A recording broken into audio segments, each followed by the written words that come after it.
Good morning, everyone. Can you tell me if my voice is fine or not? Am I audible? And if there is any audio glitches is there, please do tell me. Good morning, love.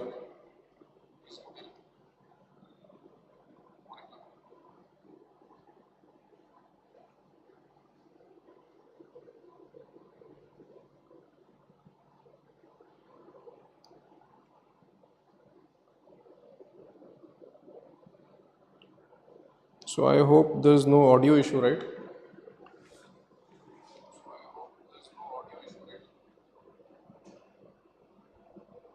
Okay, so let's start our class.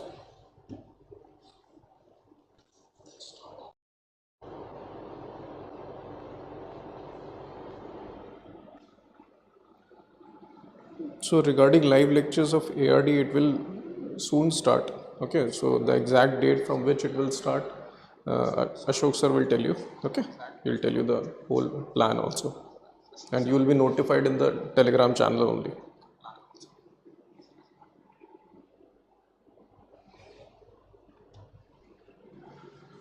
Okay, so this is the second lecture that we were discussing about agriculture and allied activities statistics. Okay, since I've already told you that this data that we had taken it from Agri at a Glance report, the latest one released by Ministry of Agriculture and Farmers Welfare. Okay, and we have covered most of the topics. Right now we will cover all the remaining topics that were left earlier. Okay, and what were those topics? So we will be discussing today the data of major crops. Okay, then we will discuss MSP rates, and we will also discuss horticulture crops data. After that, we will look at agri, livestock, as well as handloom census. Okay, so in this document only we will cover not only the data, that the latest data related to agriculture and rural development, but also we will cover the census also. So you don't need to go into any other document regarding ARD data. Okay, and apart from that, we will cover the export data that we have taken from EPIDA. Okay, and after that, in the end, we will cover the most important data with respect to fisheries. Okay, so this will comprehensively cover all the data, all the statistics that is purely relevant from the NABARD perspective. Okay, so this is the only like an encyclopedia document that you need to require to cram again and again, so that all your statistics preparation is done comprehensively. Okay, so let's start with major crops data.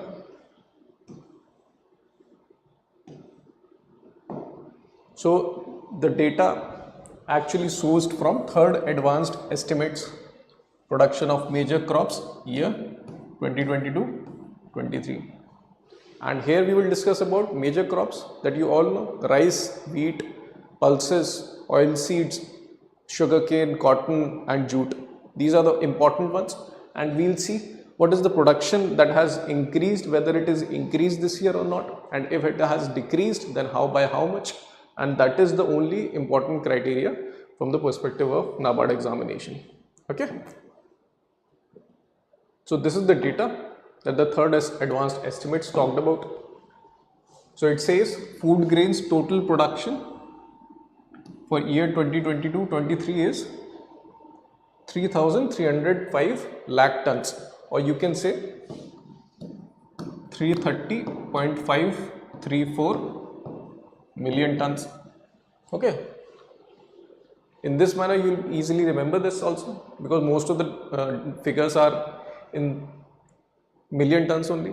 Okay, similarly within the total food grain production, the quantity of rice is the highest, which is 135.5 million tons.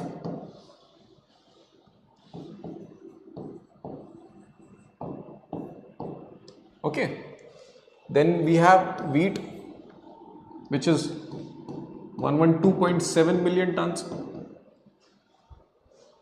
and after that bajra, which is 11.1 million tons. It is very low because we are talking about in lakh tons.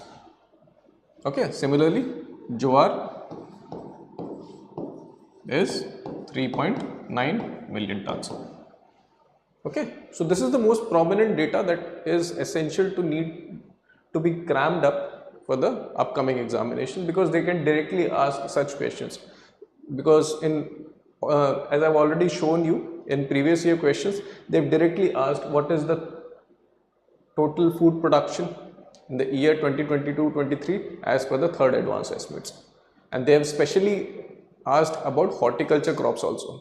Okay, so we'll see in the horticulture section also that what are the major crops and what are the major either increase or either decline in those crops with respect to the production. Okay, in terms of pulses, the total food production is 27.5 million tons. Okay, in all pulses, the highest is gram 135.43, or you can say 13.5 million tons. Then moong, tur and urad. Since all of you have already got this data in your paid courses, just need to keep revise the total pulses production data as well as the topmost pulse production data, because that's become important. Okay. Similarly, if we see oilseeds, and this is very important because we are this is the most important crop, most imported crop also, that we will see in the APIDA data also, that oilseeds is the most imported crops, and this is the crop which actually increases the food security, food import bill also of the country. Okay, so in this you will see soybean is there 14.9 million tons, rapeseed and mustard is there 124.94 million tons, and after that groundnut is there 10.2 million tons. Okay, so in oilseeds you remember 40.9 million tons the data, then you also remember the soybean, then afterward rapeseed and mustard, and then groundnut. This is the order in which the total data or the total production is there.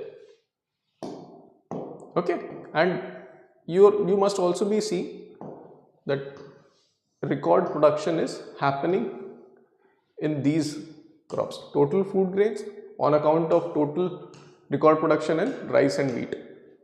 Okay, so remember the record production crop also, that also becomes important, that soybean and rapeseed and mustard recorded highest, or the increase is very imminent. Okay, now let's move on to the next set of crops. So the first one is cotton. So in cotton 34.3 million bales is there. Okay, so bales is 170 kg each. Okay, similarly in sugarcane also it is 494.2 million tons. So this is the whole very huge amount, higher than the food grain production also. Okay, and last jute and mestra, so it is just merely 9.4 million bales. And what is the metric here? One bale is 180 kg. So remember the difference between the cotton bale as well as the jute bale. Cotton bale was 170 kg and jute bale is 180 kg. Okay.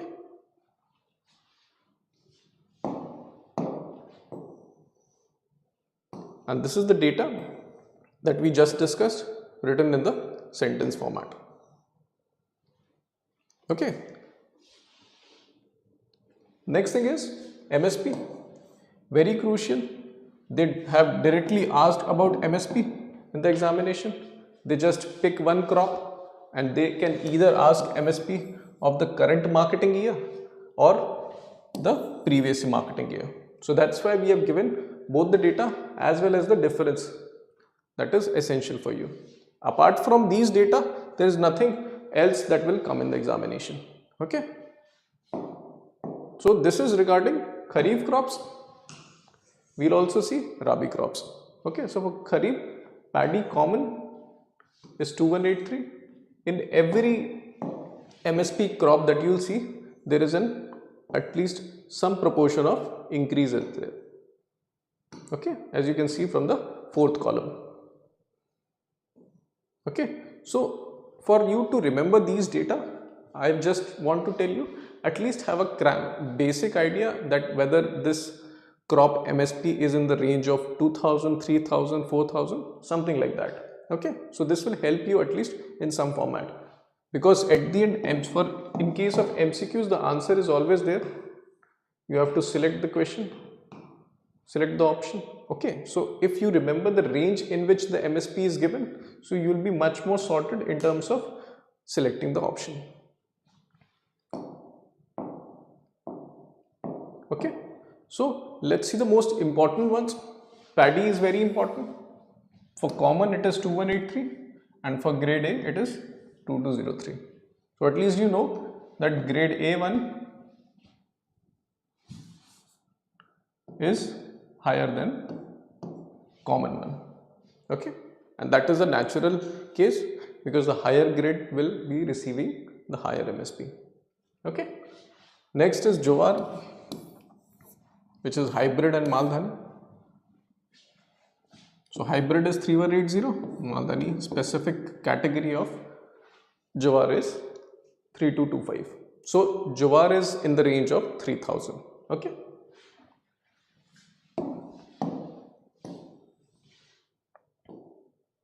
Similarly, other nutri cereals are there: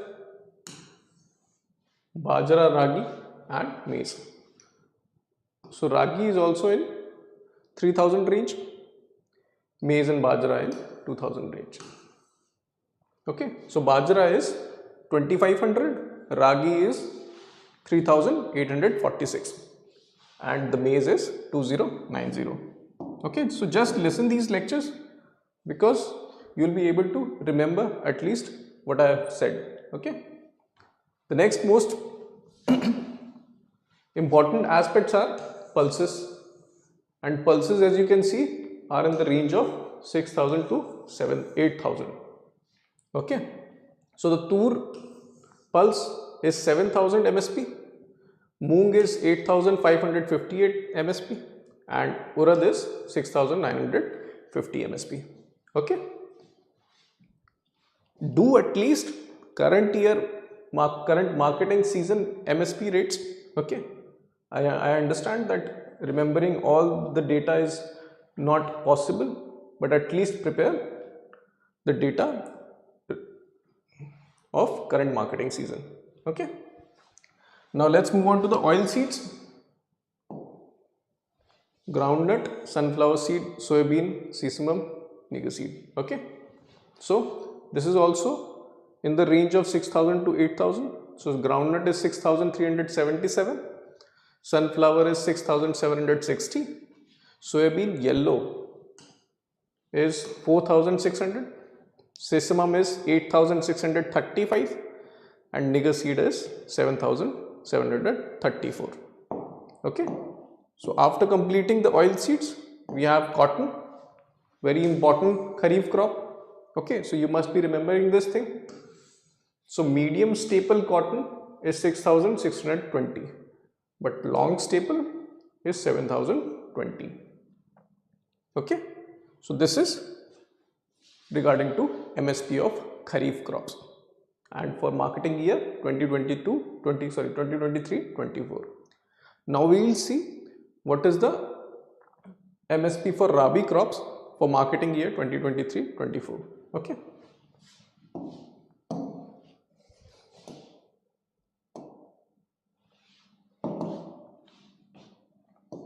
So this is the data regarding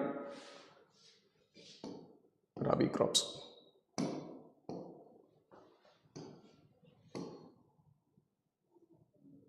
Okay. Rabi marketing season financial year 2023-24.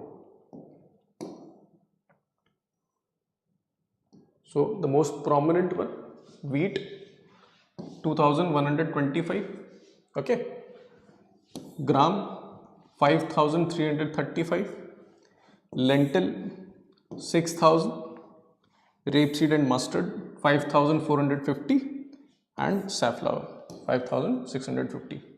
See, here the data is very less, 6 crops is there, but the most prominent one, wheat, becomes important. These two are pulses, they become important, and rapeseed and mustard is important because it accounted for a recorded production in this year. Okay, so these crops becomes important from that perspective. So prepare at least 4 crop data: the wheat one, gram, lentil, masoor, and rapeseed and mustard. Okay, so our MSP portion is sorted. Next we will move on to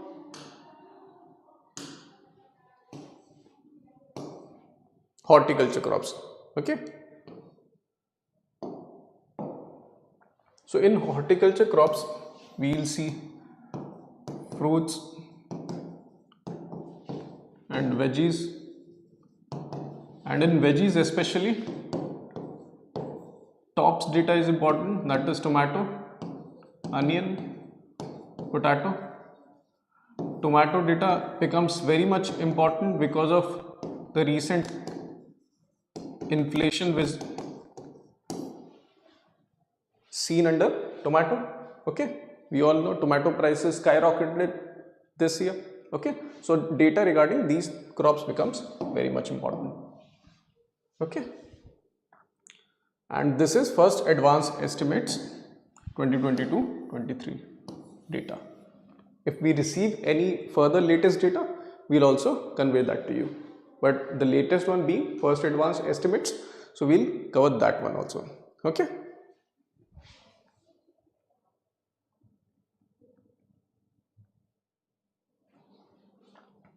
So here, so the total Indian horticulture production came out to be 350.87 million tons. Okay,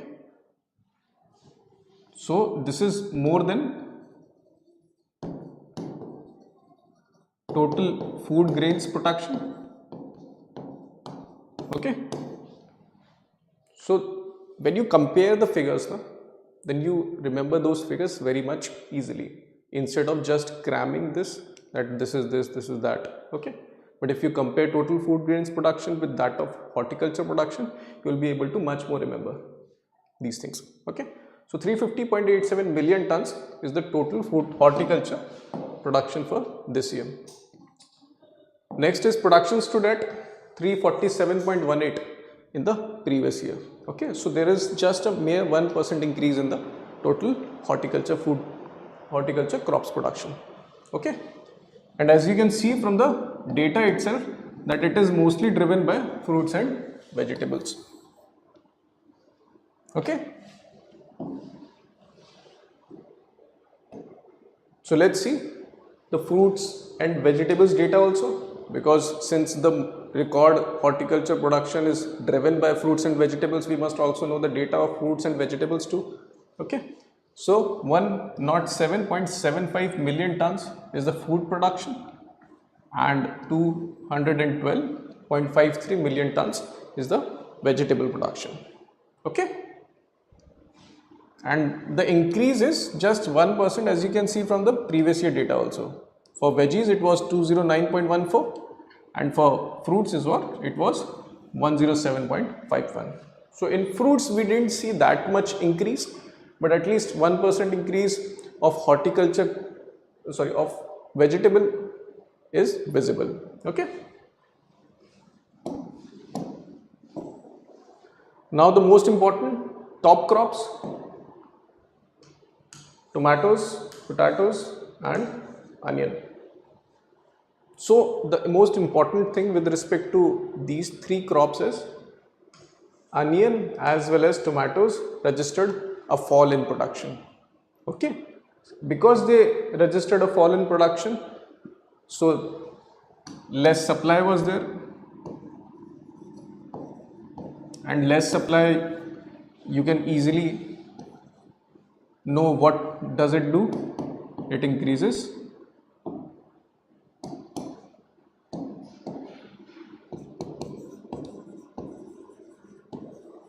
commodity prices. Okay, that's why you saw tomato prices skyrocketing this year. Okay, so in this manner you can easily remember that it falls slightly to 20.62 million tons. Okay, and production of potatoes is set to increase to 59.74 million tons. And what about onions? It actually fell to 31.01 million tons. Earlier it was 31.69. Earlier potatoes were 56.18 and earlier tomatoes were 20.69 million tons. Okay, so this is the most important data with respect to horticulture crops, and this is the third advanced estimates for year 21-22. Okay, so this is present in the PDF, so you can remember the data. So area in million hectares regarding horticulture crop production, that is on how much area horticulture crop production was done in 2021-22. So 28.08 million hectares data is there. Okay, and this is the total production that was earlier discussed also. So this area becomes very important, please remember this. Okay, and if the latest data with respect to 2022 and 23 will come, we'll update that also. And this is regarding previous year data that we just discussed, that how much onion has increased or fell from previous year. Now the most important thing, agriculture census. Okay, we will not do everything, we will just focus upon what are the important things with respect to NABARD examination. Okay, although the data that have been provided is very comprehensive, if you want to do that, you can do this right now only because notification hasn't come. So these things you can prepare beforehand so that you will be much more confident. Okay, and preparing these things beforehand gives you much more confidence and much more time for preparing other things such as current affairs and other important aspects that are weak for you. Okay, so average land holding size reduced, and this is agriculture census data of 2015-16. Okay, so if you see some average land holding size 0.85 something, so don't worry, because as per agriculture census 2015-16, the average land holding size is 1.08. Okay, so remember data with respect to its source, that is very important. Okay, so 1.08 is agriculture land holding. This is very important data. These things come directly in the examination, so remember these things from the decimal points also. 1.08 hectares. Okay, what about total number of operational holdings? That is more than 146 millions. Remove this hectares. Okay, and it has increased from 138 million from 2010-11. Okay, so 146 number you need to remember, okay, 146 million is the total operational holdings. Obviously the data of right now will be much higher, but as per agriculture census 2015-16, it is 146 million. Okay. What is the data regarding number of people tilling land? So the maximum people that are involved in agriculture or involved in tilling land is from UP, Bihar and Maharashtra. Okay. So remember this figure. First and second rank state is very important. Remember UP, then remember Bihar also. Okay. Similarly, the total operated area in which state is the highest? Rajasthan and then Maharashtra. Okay. So remember these order also. Rajasthan is the highest, then Maharashtra is the highest. Okay. Give me 1 second.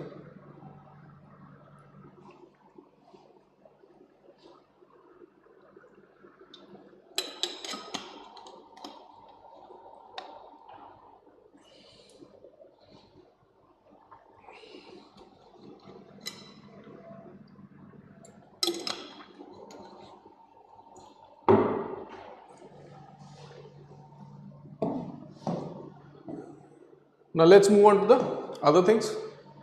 That 86.21% is the small and marginal farmers.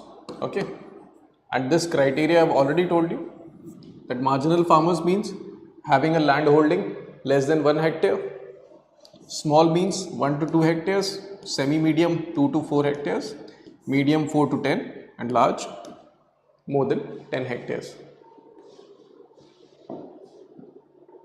Okay.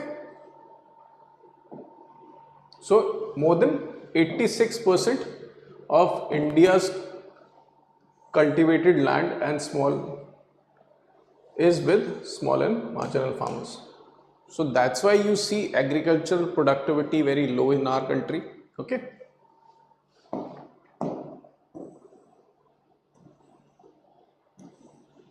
Next is livestock census. First of all, important thing about livestock census is that it happens every 5 years. Okay, and it contains data regarding cattle, buffalo, sheep, goat and other animals. Okay. The census data is conducted by Department of Animal Husbandry and Dairy.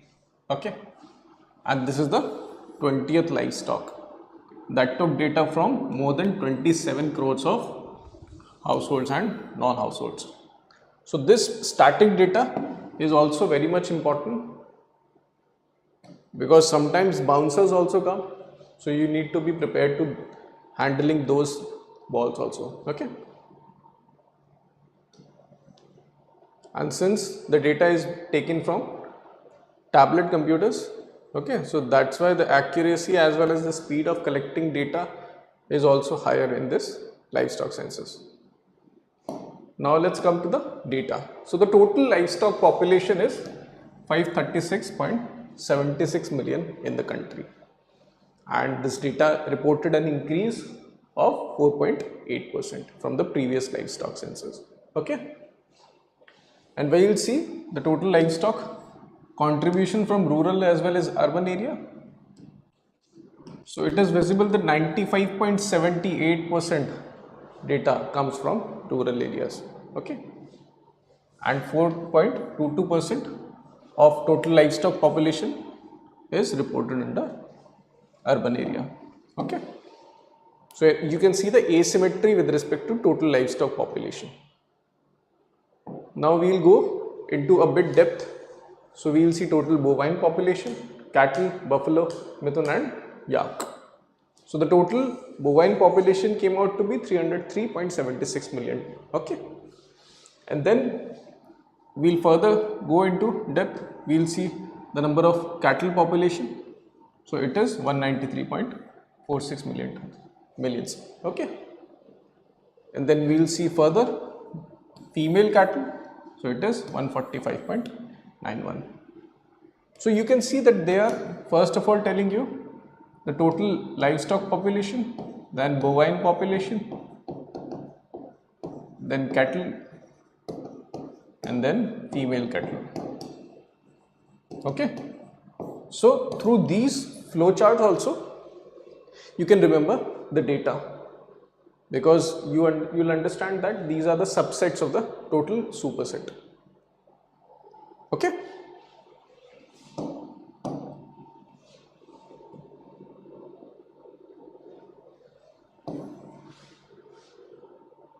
Now the data is regarding total indigenous population of cattle also, that this reported a decline of 6% in both descript as well as non-descript. So descript and non-descript is nothing but descripts are categorized breeds that you must be seeing, and non-descript are non-categorized breeds. Okay. Then apart from the indigenous, total exotic and crossbred cattle is also there, and it reported an increase of 29.3%. Because and the decline in indigenous population may be just because of that there are various crossbreeding operations are happening in the country, and that's why 29.3% increase is visible under exotic and crossbred cattle. Okay. And this is the data that exotic crossbred is 50.36 million and indigenous non-descript is 142.11 million. Okay, so these data also becomes important for you. Apart from that, we will see the cattle and buffalo and various other specific data also, but the main data in terms of flowchart, please remember that also. Okay, so total buffaloes 109.85 millions and total milch animals 125.75 millions. Okay, now we come to state specific data. This is very important. These things come directly in the examination. So UP recorded highest livestock population in 2019, and this is followed by Rajasthan, MP and Bihar. So remember Rajasthan also. So after UP, Rajasthan recorded the most number of livestock population. Okay, and this is regarding livestock population. Okay, and now we go further into deep that what livestock. So for cattle, West Bengal and then UP. Okay, so for in terms of cattle population, West Bengal is the highest. Then buffalo, UP records the highest, and then Rajasthan. In terms of sheep population, Telangana is there. Okay, and in terms of goat population, Rajasthan is there. Camel is self-explanatory, obviously Rajasthan. Pig population is highest in Assam. Similarly, donkey population is highest in Rajasthan. Mules highest in Uttarakhand. Mules, you understand that these are used by herder tribes. As you know, in Uttarakhand, one Gujjar is the most famous nomad tribes who uses these mules. Okay, so remember these things from that perspective also. Horse population is highest in UP, and yak obviously highest in Jammu Kashmir. Okay, so this data is very important from the livestock census. Anyways, you have to do it because everybody must be preparing this. So we have provided you in specific portion that which data is critically important. Okay, so in 20th livestock census, 36% is cattle, 27% goat, 20% buffaloes, 13.83% sheep and 1.69% pigs. So in terms of order also you learn this: cattle, goat, buffalo, sheep and pigs. At least remember these two. Okay. and this is regarding the data of total birds. In the backyard poultry is 317.7 million, and the total commercial poultry is 534.74 million. And Tamil Nadu has the highest poultry population. Backyard poultry and commercial poultry. In commercial poultry, I'll tell you.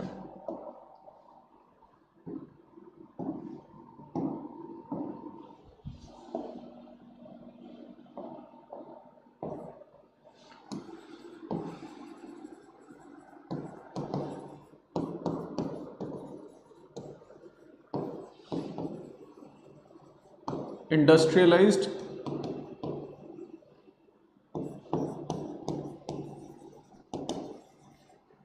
production of poultry products is there. Okay, so this involves machines and various systems to produce poultry products at a large scale. Okay, but backyard poultry is just like its name only, backyard. So it is like small households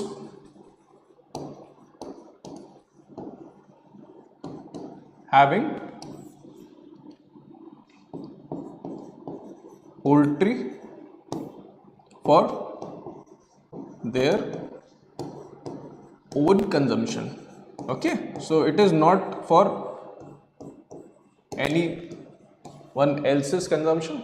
So this is only just for their self consumption. Okay, so this is the collated data. You can learn from here also. If you're not comfortable in terms of sentences, then you can see this table also. Okay, and this is breed wise report. Here we will see what are the specific breeds of cattle, buffalo and other animals, and we will see the data with respect to which breed is the highest in which state. So that is also important.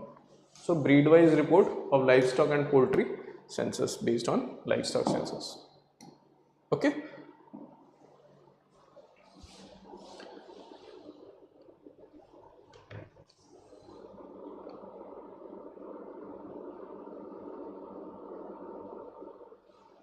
So Amrita asked about, so no question is silly. Okay, so please do ask. So usually whenever the Agriculture Ministry releases data, so it releases is in terms of quarter wise. First, second advanced estimates, third advanced estimates, fourth advanced estimates. Okay, so in first quarter it will release one data and it will say that it will be based on this data, that should be the projection for the whole year. Okay, so they collect quarter wise data and give whole year projection. Okay, so similarly then they get 2 quarters data and then they give whole year projection.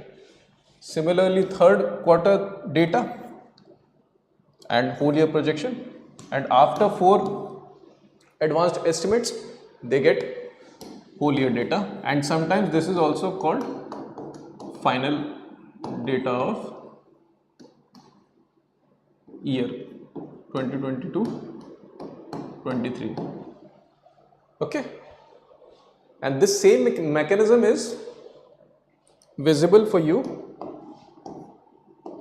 in budget estimates also. You must have seen that whenever finance minister actually presents the budget in parliament, the budget is presented in February. Okay, suppose in this year 23, but budget also provides revised estimates based on the data available, and it also provides projection for the whole year which ends on 31st March 23. So if they don't have any data, how will they can provide data up to the whole year? So they actually provide projection based on the existing data that they have received. Okay. So I hope this is very much understandable for you.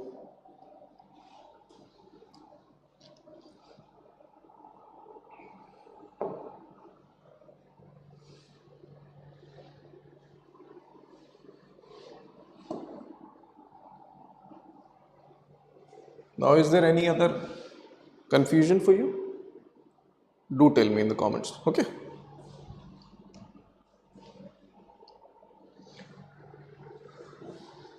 Now let's move on to the cattle. So in cattle, the exotic and crossbred as well as indigenous, we've talked about that indigenous reported a decline and exotic and crossbred reported an increase. And this is, I've already told you, because most crossbreeding operations are going on. So the population of indigenous is actually going into the other category. Okay. So as you can see, in exotic and crossbred category, crossbred Jersey has the highest share, followed by Holstein Friesian. Please do remember these names. Okay, these are very important in this category. Which sub category of or which breed actually reported the highest share? Similarly, in indigenous cattle, Gir followed by Lakhimi and Sahiwal. This is the order of which cattle breed reports the highest. Okay. Gir and Sahiwal cattle breed has the highest population in West Bengal. So you also remember that West Bengal was the state that reported the highest cattle production. Okay. So, and in that state, Gir and Sahiwal cattle is the highest. So that's why you can see Gir reports the highest population. Okay.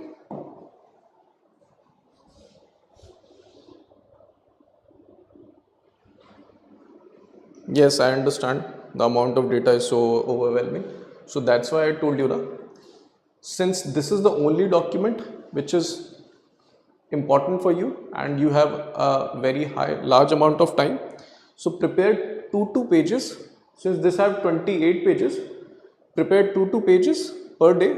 Okay, and this will be completed within 14 days for you, but this whole document will provide much more fruit for you in the NABARD examination. Okay, so prepare a strategy that will help you. Don't try to remember this whole data in 1 day or 2 days. Okay, because remembering 2 pages data is not very difficult for 1 whole day.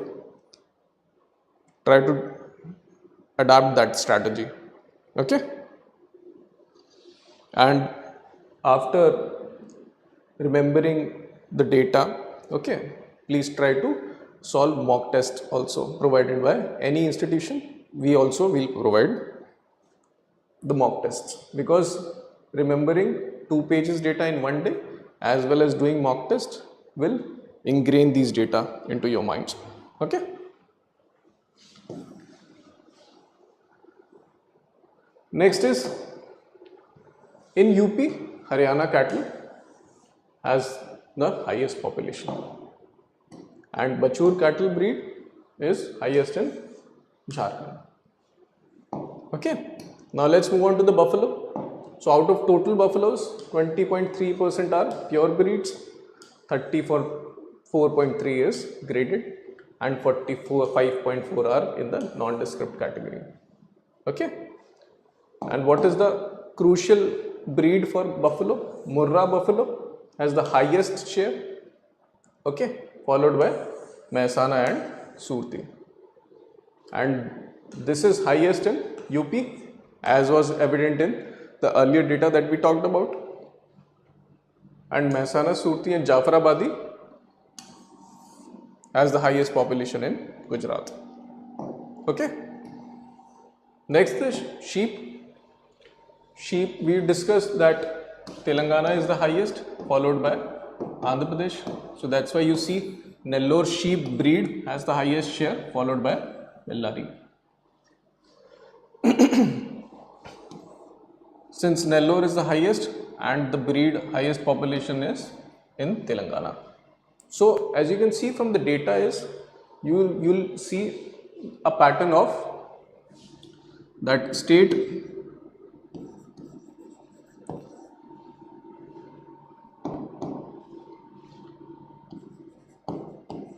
breed which has the highest share also has the highest population in the data we discussed earlier. Okay, such as if Gir cattle is highest share, it will be highest in West Bengal also. Okay, so in this manner you can remember these data also. Next is goat. So Black Bengal breed contributes highest in the category, followed by Marwari, and it is highest in West Bengal. Marwari breed is highest in Rajasthan. I hope remembering this is not difficult for you. Marwari breed in Rajasthan. Okay. Osmanabadi, this might get confusing, so please remember this is highest in Maharashtra, not Andhra Pradesh or Telangana. Okay. And Barbari, Jamnapari, highest in UP. So take your time to remember this data, but please finish this data before the notification comes. This will be much more helpful for you. Now we will do 4th All India Handloom Census.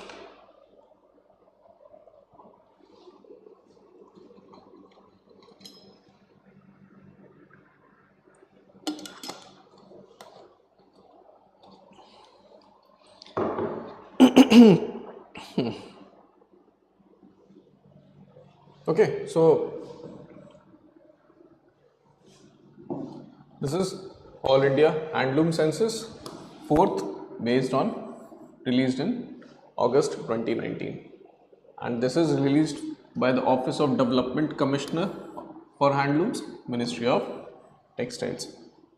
Any census data is very much relevant for policy making. Unless we understand the situation of handloom weavers in our country, we will not be able to make policy, or we will not be able to make schemes that can improve their lives. Okay, so think about the data with respect to making policy. So in this manner you can remember these things also. So the total households engaged in handloom is 31.4 lakh. Okay, so these are the crucial data, the topmost data. At least you should remember these things. And within that data, 25.45 lakh are the weaver households. Okay.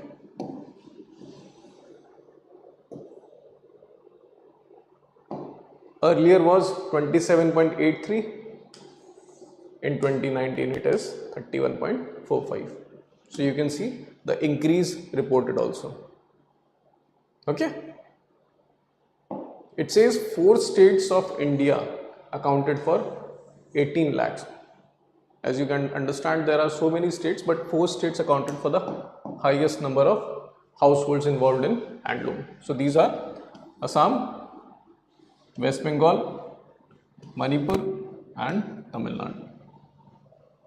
Most of these states, as you know, are renowned for their textiles. So you can easily understand that or remember that these states are highest. So Assam, West Bengal, Manipur and Tamil Nadu.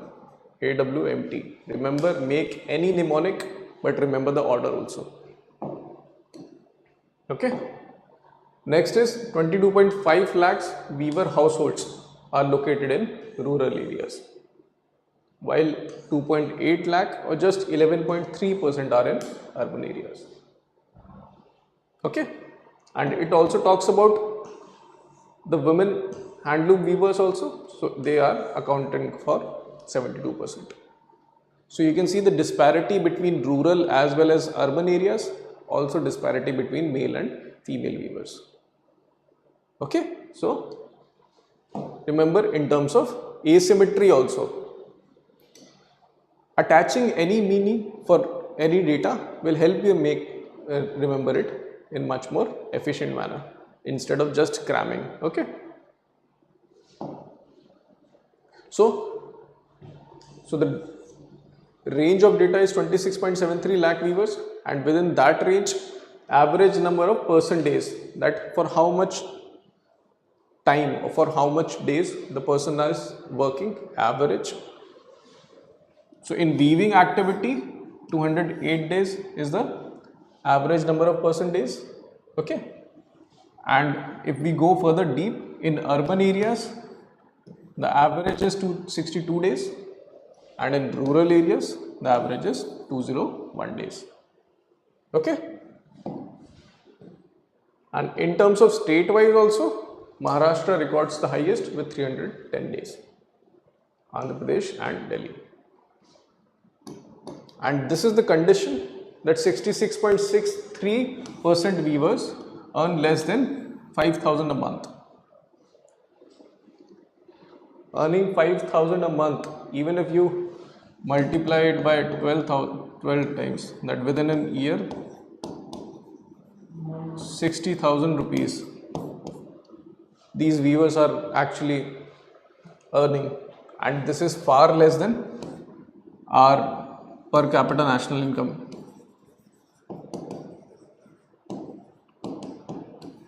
Does anyone know what is per capita national income right now? At least give me a random figure. Yes, PDF is already shared in the paid course, Piyush.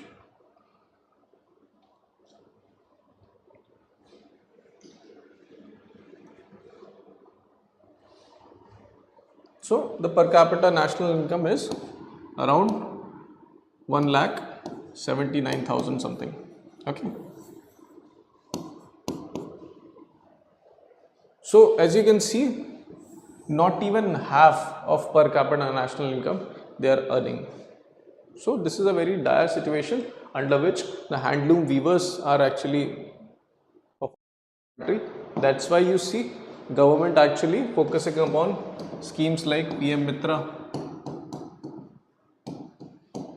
okay, and various other schemes and policies that the government has released for upgrading the lives of or livelihoods of these handloom weavers. Okay, so 82% of weavers in rural areas are self-employed. Okay, and for urban areas this is 51%. So in urban areas naturally there will be various textile industry.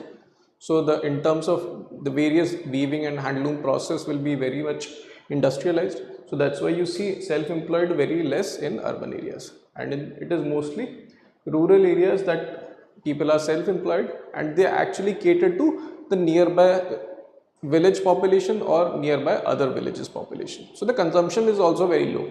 Okay. And this is the data with respect to the people that are involved in the handloom activity. That total number of weavers who have been enumerated, 23.3% have a bank account. Although this data must have changed because of various initiatives by the government. Okay, but this is the data as per handloom census. Insurance penetration is just 3.8%. Country's average is 4.2%. Okay, so insurance penetration is also low, and various other data is there. This I've already told you, that how much in rural areas, how much in urban areas. and West Bengal, Tamil Nadu, Andhra Pradesh dominates in sari production market. Okay, and out of the total handloom workers, 64.1% sell their produce in the open market, 17.6 to master weaver households, and 8.8 through cooperative societies. Open market, you all know, they just go into the market, they sell it over there. Master weaver means they give it to master some other organization, and then that organization value adds into it and then sell it to the market. That means it acts as a middleman over there. Okay, and then this is cooperatives, which is self-explanatory. Okay, and this is the age regarding data of handloom workers. 3.1% are less than 18 years and 42.6% is 18 to 35 years. Okay, so this is the whole important data. You can go through this lecture again to see what is the important aspect of handloom census. Okay, so that you don't need to cram the whole data and you understand that what is important with respect to handloom census. Okay, then we come to the APEDA data regarding 3-year exports. Okay, in this we will see specific data of fruits and vegetables, seeds, fresh fruits and vegetables, processed fruits and vegetables, animal products, other processed foods, cereals as well as cashew. But here we will just focus upon the latest data. Okay, although we have provided you the 3-year data, but you can just focus upon the latest data.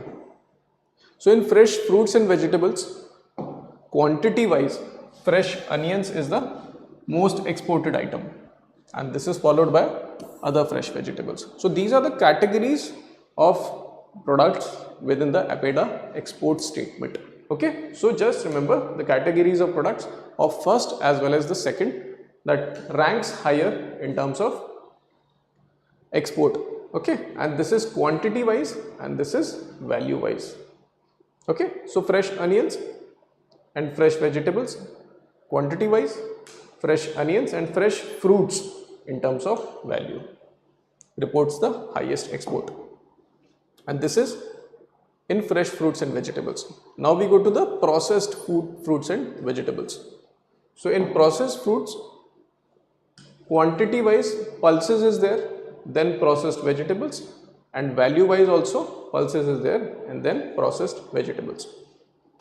Okay, so this is much easier to remember. In both quantity and value wise, pulses and processed vegetables is there. Next is animal products. Quantity wise, buffalo meat is the most exported item, followed by poultry products, and value wise also buffalo meat is the most exported item. However, dairy products is the second one in terms of value. Okay, mostly you will see quantity wise, value wise, the topmost is same. However, there is a change in the second one. Next is other processed foods. In terms of quantity, miscellaneous preparations is there, followed by prepared animal feed, and miscellaneous preparation is there, followed by groundnuts in terms of value. Okay. Next is cereals. Cereals is very much important for you to remember. Quantity wise, non-basmati rice is highest, and then wheat, and value wise non-basmati rice and then basmati rice. Okay, this is very important, please do remember this, and this is the latest data. For cereal wise, these data also becomes important. Okay, although the data is same for you to remember, but please remember the earlier data also. For cashew, quantity wise, cashew kernels is the most exported, followed by cashew nut shell liquid. In terms of value, kernels is the top, followed by cardamom. Okay, I know there is a lot much data. This is the last topic of this lecture. then we'll be finished with all agriculture data. Okay, so bear with me for 10 to 15 minutes. Okay, then we'll end this lecture.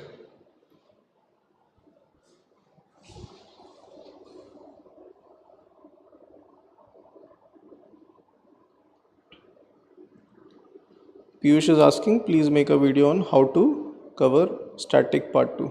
Sure, we will make that also. Okay, and Ashok sir has already made a video regarding how to utilize this course. Okay, so you can see that also. So last data with respect to Indian fisheries sector, and this data is actually sourced from Fisheries Ministry's annual report of 2022-23. Okay, so India is third largest fish producing country, and this is our market share of the global fish economy, 7.96%. Okay, so in whole global fish economy we accounts for 7.96%, and we are third largest fish producing country. Total fish production last year was 16.25 million metric tons. Okay, with contribution of 12.12 million metric tons from inland sector and 4.13 million metric tons from marine sector. So you can say inland sector contributes much larger, and this is very much larger. Okay,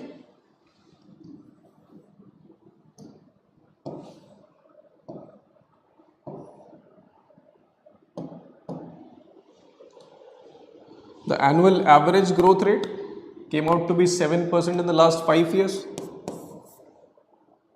Okay, and then we will see the total contribution of the fishery sector in the national GDP. Okay, so in terms of value, it is 1.37 lakh crores. Okay, but what about in percentage terms? It contributes to 1.09% of the total national GVA, that is total national GDP. Okay, and 6.72% in the agriculture GVA. So these things are also important. These things come directly in the examination. Please remember it up to decimal points also. 1.09 of the total national GVA, 6.72 of the total agricultural GVA, and 1.37 lakh crores. And this is the absolute figure. In any sector that you prepare, please prepare these three figures, that what it is absolute contribution to national GDP, what percentage wise contribution, and percentage wise contribution to agricultural GDP. Okay.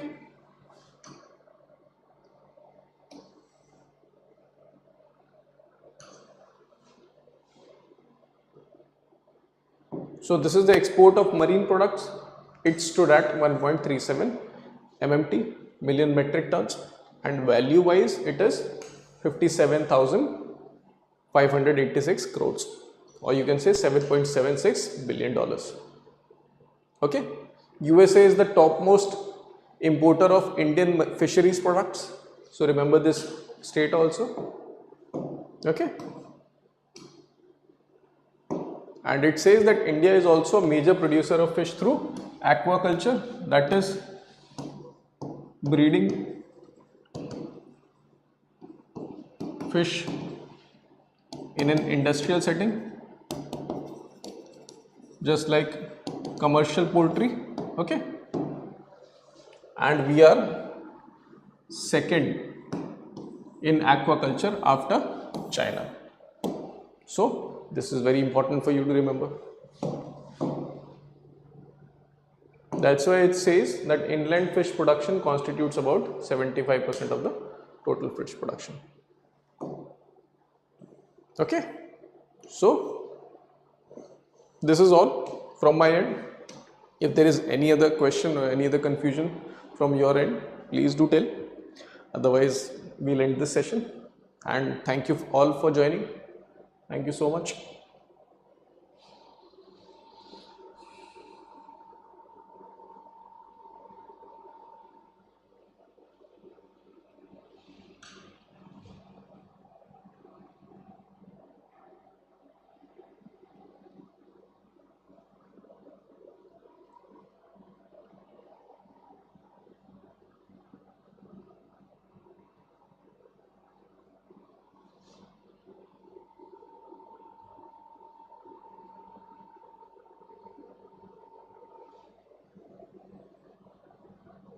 Chalo then, thank you guys. Thank you so much for joining.